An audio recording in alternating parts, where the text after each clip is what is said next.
we divide 995 by 2 in a long division method.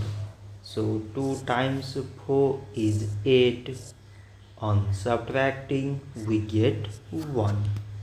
So now we put down this 9 and it is 19. So 2 times 9 is 18. On subtracting we get 1. So again we put down this 5 and it is 15. So 2 times 7 is 14.